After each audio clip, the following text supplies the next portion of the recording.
माननीय मुख्यमंत्री महोदयांच्या निर्देशानुसार संपूर्ण राज्यभरामध्ये शासकीय कार्यालयीन सुधारणा अनुषंगाने एक विशेष मोहीम या 100 दिवसांच्या कार्यक्रमाअंतर्गत राबवण्यात आली होती।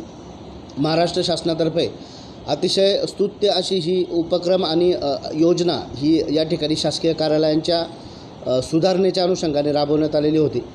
आपल्या नाशिक महसूल विभागातून म्हणजे काल या 100 दिवसीय कार्यक्रमाच्या अनुषंगाने कार्यालयीन सुधारणांच्या अनुषंगाने जेही 10 मापदंड निश्चित करून दिलेले होते, तर या मापदंडांवर ज्या शासकीय कार्यालयांनी चांगल्या प्रकारचं काम या ठिकाणी केलेलं आहे, तर अशा कार्यालयांचा गुणगौरव हा माननीय मुख्यमंत्री महोदय यांच्या हस्ते त्या ठिकाणी होणार आहे।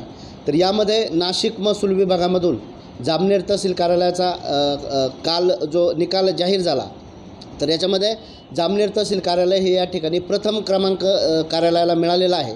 तर या 100 दिवस कार्यक्रमाच्या अनुषंगाने आपण तालुक्यामध्ये पाहिलं असेल, जामनेर तहसील कार्यालयामध्ये आपण विविध ज्या शासकीय योजना आहेत त्या नागरिकांपर्यंत पोहोचवण्यासाठी अतिशय चांगल्या पद्धतीने काम या ठिकाणी आपण केलेलं आहे।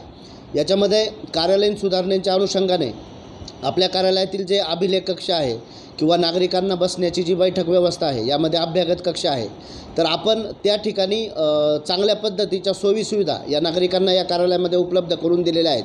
त्यामध्ये पिण्याचं पाणी असेल, शौचालयाची सुविधा असेल, अभ्यागत बाहेरून येणारा अभ्यागत जो आहे त्याला बसण्याची व्यवस्था असेल, तर या सर्व व्यवस्था या ठिकाणी करून दिलेल्या आहेत। याच पद्धतीने जो अभ्यागत आपल्या कार्यालयामध्ये येणार आहे, तर या प्रत्येक अभ्यागताची आपण डिजिटल अभ्यागत व्यवस्थापन प्रणाली असा एक नाविन्यपूर्ण उपक्रम देखील आपण या निमित्ताने या 100 दिवसाच्या कार्यक्रमाच्या निमित्ताने आपल्या जामनेर तहसीलमध्ये आपण सुरू केलेला आहे।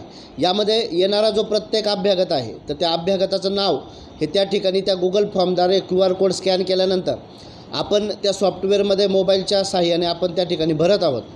गुगल फॉर्मद्वारे सदरचा प्रत्येक अभ्यागताचा डाटा म्हणजे एखादा अभ्यागत जर आमच्या कार्यालयातील एखाद्या अधिकारी किंवा कर्मचाऱ्याला कोणत्या कामानिमित्त तो भेटण्यासाठी आलेला आहे, तर याचा डाटा हा आमच्या सॉफ्टवेअरला ॲटोमॅटिकली सेव्ह होत आहे।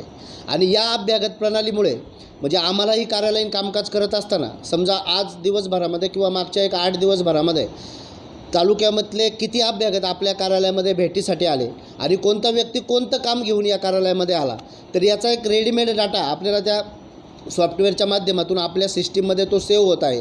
आणि याचा उपयोग निश्चितच अशा पद्धतीने होत आहे की हाच डाटा आम्ही मग खाली आमचे अधिकारी व कर्मचारी यांना शेअर करतो आणि त्यामध्ये त्या संबंधित अभ्यागताचं काम हे झालेलं आहे किंवा नाही झालेलं, आणि जर नसेल झालं तर ते काम पूर्ण होण्यासाठी कशा पद्धतीने आपल्याला कारवाई करायची आहे आणि नागरिकांना व लाभार्थ्यांना जास्तीत जास्त सेवा कशा पद्धतीने दिल्या जातील याची थोडीशी ट्रॅकिंग सिस्टीम या प्रणालीच्या अंतर्गत आम्ही या ठिकाणी निर्माण केलेली आहे।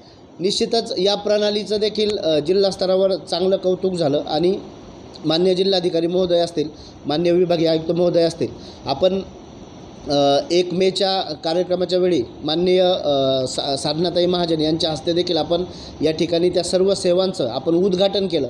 एक चांगला नागरिकांमध्ये एक चांगली भावना आणि एक सकारात्मक प्रशासनाची बाजू या निमित्ताने पोहोचवण्याचं काम आपण केल्याचं याच्यामधून दिसून येतं। आणि निश्चितच सर्व जामनेर तालुक्यातील नागरिक असतील, सर्व प्रशासकीय विभाग असतील, सर्व अधिकारी व कर्मचारी यांच्या सहकार्यातूनच जामनेर तालुक्याला हा प्रथम क्रमांक मिळालेला आहे। याबद्दल मी सर्व जामनेर येथील सर्व नागरिकांचे, सर्व तहसील कार्यालय, सर्व विभाग प्रमुख, सर्व शासकीय अधिकारी व कर्मचारी या मोहिमेमध्ये आपल्या सर्वच कार्यालयांनी याच्यामध्ये हिरिरीने सहभाग घेतला होता।